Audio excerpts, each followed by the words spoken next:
Assalamualaikum warahmatullahi wabarakatuh. Halo teman-teman semuanya, salam sehat selalu untuk kita semua ya. Pada kesempatan kali ini, Bu Nika akan melanjutkan memberikan contoh terkait dengan laporan arus kas yang merupakan lanjutan dari video yang sebelumnya ya. Di mana yang sebelumnya kita sudah menyelesaikan kasus S165A di halaman 291, yaitu tentang laporan arus kas dengan penyelesaiannya menggunakan metode langsung. Nah, untuk di video kali ini nanti kita akan melihat ya perbandingannya ketika kita menggunakan metode tidak langsung dengan contoh kasus pada perusahaan yang sama, yaitu pada PT Sarolangun per 31 Desember tahun 2016. Untuk contoh soalnya bisa teman-teman cek dan juga dilihat di halaman 286 sampai dengan 287, yang mana di situ ada kasus dari PT Sarolangun yang harus kita selesaikan menggunakan metode tidak langsung ya dalam penyusunan laporan arus kasnya. Oke, langsung saja.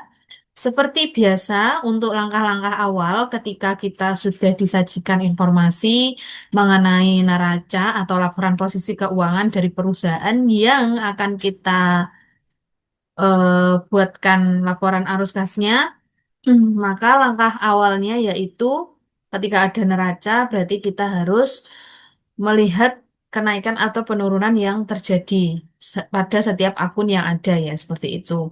Nah, untuk yang di kasus 161A di halaman 286 sampai 287 itu di neracanya sama persis ya dengan yang di S165A kemarin. Jadi informasi-informasi tambahannya juga sama, hanya di S161A di halaman 286-287 di situ terdapat informasi mengenai laba neto yang dimiliki oleh PT Sarolangun per 31 Desember 2016. Nah, yang mana informasi laba neto ini nantinya akan kita buat atau kita jadikan dasar sebagai penyusunan arus kas dari aktivitas operasi ya. Yang mana kita sudah pelajari bersama bahwa ketika menggunakan metode tidak langsung berarti arus kas aktivitas operasinya itu dihitung pada awalnya atau mula-mula yaitu dari laba neto perusahaan atau laba tahun berjalan. Kemudian disesuaikan terkait dengan hal-hal yang perlu diselesaikan, yang perlu disesuaikan ya. Seperti yang sudah kita pelajari bersama. Apa saja yang perlu disesuaikan kemarin ya? Ada 3 poin ya. Ada 3 poin. Nah, yang poin yang pertama apa? Poin yang pertama adalah beban-beban yang tidak mempengaruhi kas itu ditambahkan ke dalam penyesuaian rekonsiliasi laba neto terhadap aktivitas arus kas aktivitas operasi. Kemudian yang kedua adalah terkait dengan laba atau rugi penjualan investasi. Nah, ketika laba nantinya harus dikurangi ya, dan eh, kalau ada laba atas penjualan investasi berarti nanti harus dikurangi dari laba neto ya. Kalau rugi nanti justru akan menambah laba neto untuk menghitung arus kas aktivitas operasi. Kemudian yang ketiga berkaitan dengan apa? Perubahan dalam aset dan liabilitas lancar atau perubahan kenaikan penurunan terkait dengan aktiva dan utang lancarnya yang digunakan untuk operasi. Nah, petunjuknya seperti yang sudah Bu Nika jelaskan di kelas ya, yaitu ada di halaman 252. Kapan ditambah, kapan dikurangi, di situ sudah ada clue ya. Ketika ada kenaikan dan penurunan yang berhubungan dengan aset ataupun liabilitas operasi lancar. Nanti silahkan dicek sendiri lagi ya. Silahkan dibaca lagi bukunya. Oke, langsung saja kita eksekusi untuk kasusnya ya di halaman 286 ini. Nah, kemarin kalau kita bandingkan dengan arus kas langsung, itu kan ada kas masuknya ya di aktivitas operasi di sini. Nah, ini ada apa namanya kas yang diterima dari pelanggan sebagai arus kas masuk. Nah, arus kas keluarnya ada 4 sub pembayaran ini yang harus kita sesuaikan ya. Mana yang menjadi pengurang ya terkait dengan pembayaran kas untuk beban operasi, untuk beban bunga, untuk pajak penghasilan ya, kemudian pembayaran kas untuk persediaan. Nah, itu harus di eh, apa namanya dihitung terlebih dahulu satu per satu dari sub-sub pembayaran ini. Nah, kalau kita menggunakan metode langsung berarti langkah pertama ya langsung ke sini ya arus kas dari laba neto operasinya dituliskan laba neto. Karena dilihatnya atau dihitungnya itu berasal dari laba neto. Nah, kemudian disesuaikan. Nah, laba netonya berapa? Coba kita lihat di 287. Di situ ada informasi mengenai laba neto PT Sarolangun per 31 Desember 2016. Yaitu sebesar ini ada di poin E ya, terdapat kredit ke saldo laba untuk laba neto sebesar 199.540 199.540.000 ya, sorry. Nanti di sini kita tuliskan laba neto sebesar 199.540.000. Seperti ini. Nah, kemudian langkah berikutnya apa? Langkah berikutnya adalah kita menyesuaikan, ya, menyesuaikan hal-hal yang perlu disesuaikan yang berhubungan dengan laba neto ini ya. Tadi ada 3 hal. Nah, yang pertama ada beban yang mempengaruhi kas, ya, itu ditambah. Kemudian sorry, ada laba rugi penjualan investasi, ya, dan juga ada perubahan atas aset ataupun utang operasi lancar. Seperti itu. Oke, berarti di sini kita tuliskan penyesuaian untuk rekonsiliasi laba neto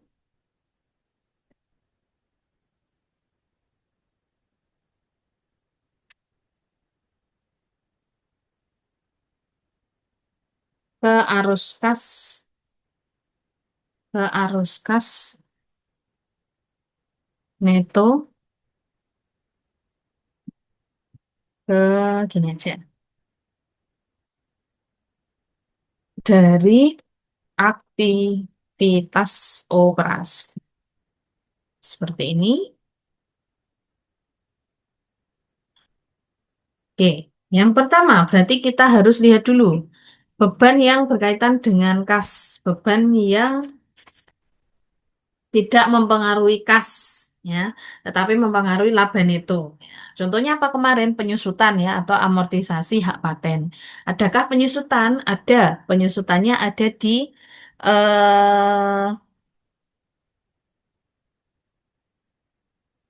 informasi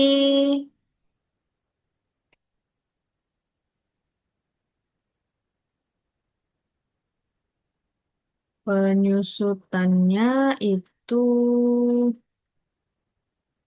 bentar.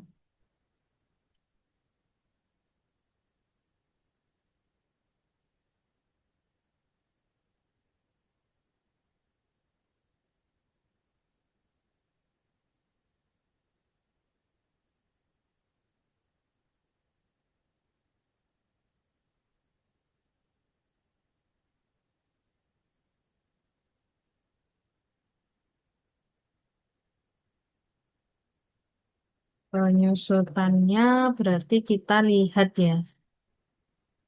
Kita lihat untuk di sini.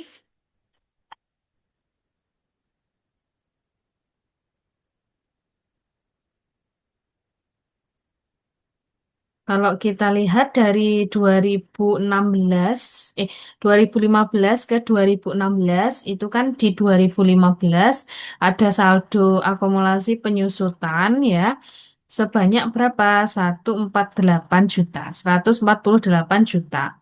Kemudian di 2016 itu menjadi 166.400. Nah, berarti ada selisih terkait dengan penyusutan ya kan.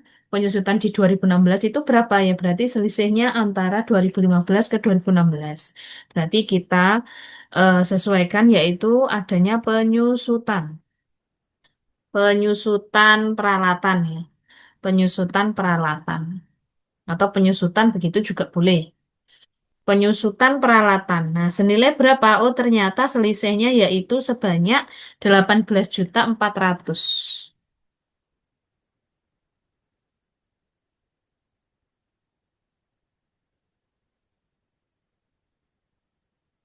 Nah, oke. Penyusutan sudah.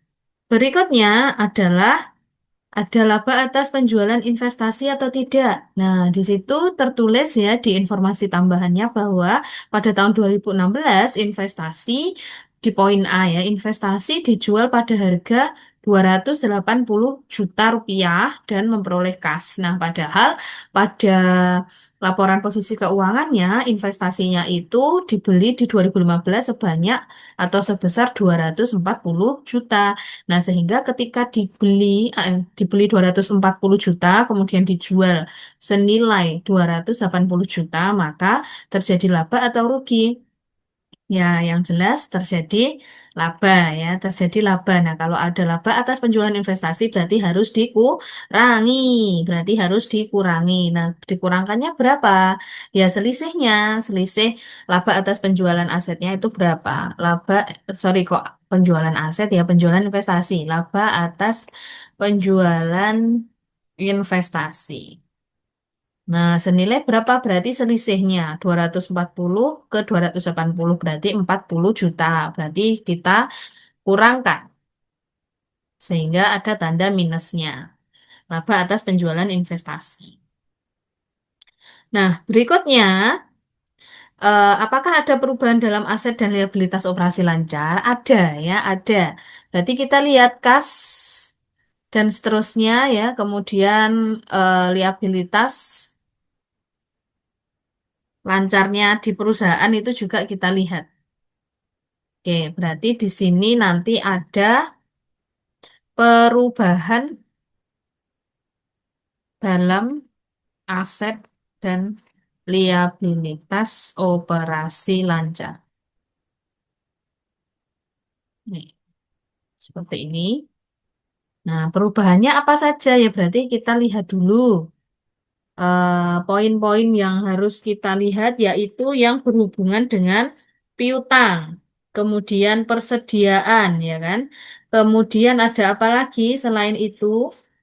Kemudian ada beban dibayar di muka, kalau ada ya. Kemudian yang berkaitan dengan liabilitas, yang berkaitan dengan apa namanya? Utang ya, utang berarti ada utang usaha, kemudian ada beban yang masih harus dibayar, dan juga ada utang pajak penghasilan. Nah, sehingga berarti di sini kita lihat apakah ada kenaikan atau penurunan yang berhubungan dengan piutang usaha. Piutang usaha itu sama ya, kemarin kan sudah Bunika notis untuk dihitung ya selisihnya berapa. Nah, berarti di sini kita tinggal memasukkan saja. Kemarin kan piutangnya meningkat ya, berarti ada peningkatan piutang usaha. Senilai berapa? Nah, senilainya yaitu 18.880. Berarti kita masukkan di sini. Kalau meningkat harus dikurangi. 18.880 ya. Nah, ini kolomnya kurang ya. Boneka tambahkan terlebih dahulu.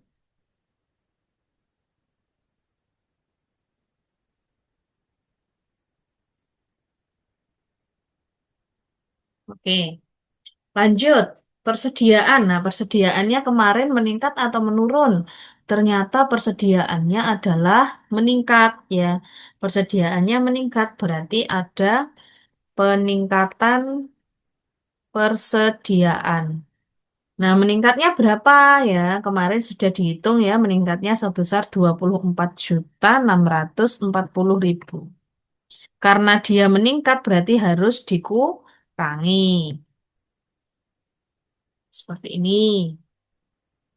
Berikutnya, apakah ada beban yang dibayar di muka? Tidak ada. Kalau tidak ada, berarti kita next ke utang lancar atau liabilitas lancar. Utang usaha di sini utangnya meningkat ya. Berarti ada peningkatan utang usaha. Utang usaha meningkat sebesar berapa ya? Sebesar 19.520. Nah, ketika utang usaha meningkat berarti ditambah ya atau angkanya positif. Berikutnya, apakah ada beban yang masih harus dibayar? Ada ya. Di situ ternyata menurun ya beban yang masih harus dibayarnya. Berarti kalau beban yang masih harus dibayarnya itu menurun, nanti akan ditambah atau dikurangi ya. Penurunan beban yang masih harus dibayar. Senilai berapa ya? Senilai selisihnya. Selisihnya adalah 10.400.000.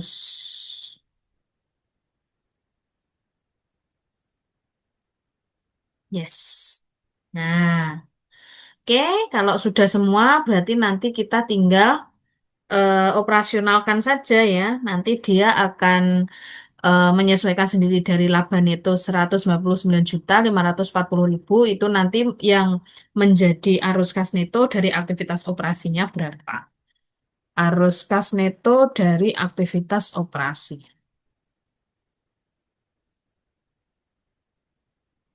Seperti ini. Nah, coba nanti kita sum ya. Sama dengan sum, arus kas neto dari aktivitas operasinya sudah ketemu sebesar 143.540. Nah, udah. Nah, terus kita cocokkan apakah sama ya dengan yang ketika kita menggunakan metode langsung kemarin ya. Nah, ketika kita lihat di sini, nah ini ya, arus kas neto dari aktivitas operasi 143.540 yang menggunakan metode langsung ya. Meskipun perhitungannya berbeda, tetapi hasil dari arus kas neto aktivitas operasinya sama, 143.540. Kemudian ketika menggunakan metode langsung yang barusan kita apa namanya? Kita hitung bersama.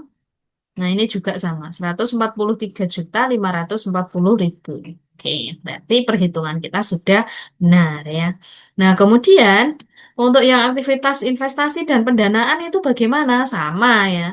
Jadi tidak berbeda dengan yang menggunakan metode langsung ya. Jadi caranya masih sama. Ada kas masuk, ada kas keluar. Nah, jadi tinggal kita copy saja ya. Dihitung lagi nggak Bu ya, kalau misalkan Anda masih merasa kalau hasilnya kurang kurang apa namanya kurang meyakinkan untuk Anda, ya silakan nanti dihitung kembali ya. Tetapi kalau Anda sudah yakin ya bisa di ini saja, di copy saja.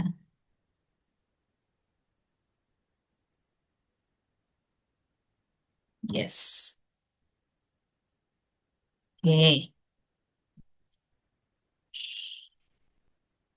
Nah, tinggal kita cek ya kenaikan penurunannya ya. Harusnya sama ya harusnya. Kenaikan atau penurunan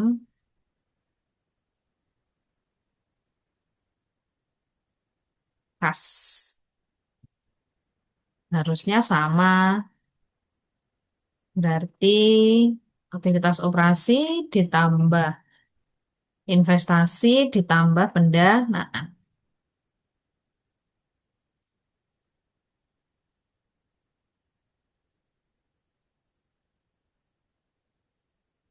Sorry, ini kas yang diterima dari penjualan saham biasa itu kemarin adalah senilai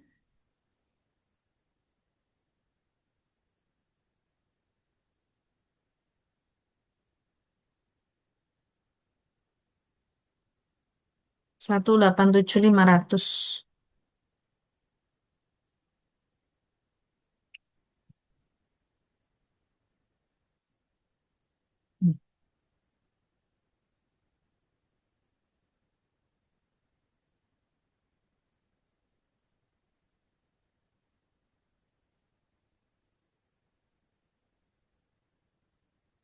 Oke ya, terjadi kenaikan penurunan senilai 39.840.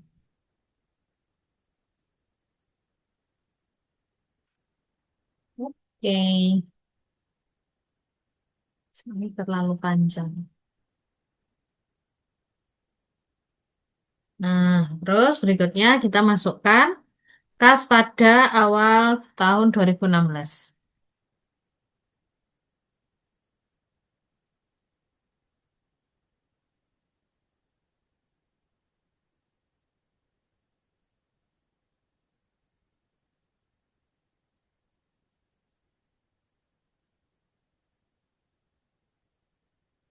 Kas pada awal tahun 2015 itu 585.92. Pas akhir tahun berarti kita tambahkan dari kenaikan kas ditambah saldo awal. Ditambah 625.76. Sama ya dengan kas yang ada di 31 Desember 2016. 625.760.000 rupiah. Oke. Oke ya, berarti kesimpulannya metode apapun yang kita gunakan selagi kita kerjakan dengan teliti ya, kemudian sesuai dengan pakem-pakem yang sudah kita pelajari bersama, insya Allah nanti hasilnya juga akan benar ya. Kalau misalkan ada yang salah bagaimana ya? Berarti Anda cek lagi karena kemungkinan mungkin pada saat kita pertama kali menghitung itu ada yang terlewatnya sehingga kita harus cross check kembali. Ya, mungkin kalau ada salah ya terkait dengan perhitungannya ya berarti kita bisa eh kita bisa cek lagi ya, kemudian kita perbaiki lagi mana-mana saja yang perlu diperbaiki seperti itu ya. Jadi jangan takut untuk mencoba, tetap optimis ya, tetap percaya dengan kemampuan Anda ya, jangan minder ya. Kok gak iso-iso ya, jangan jangan berpikir minder ya, jangan berkecil hati, tetap semangat belajar saja karena belajar itu nantinya juga akan bermanfaat untuk diri Anda sendiri seperti itu. Salah-salah nggak apa-apa ya, namanya belajar pasti pernah salah.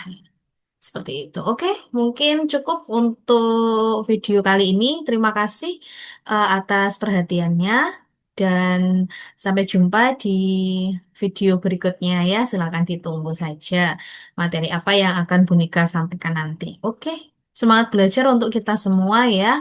Dan sehat selalu untuk teman-teman. Wassalamualaikum warahmatullahi wabarakatuh.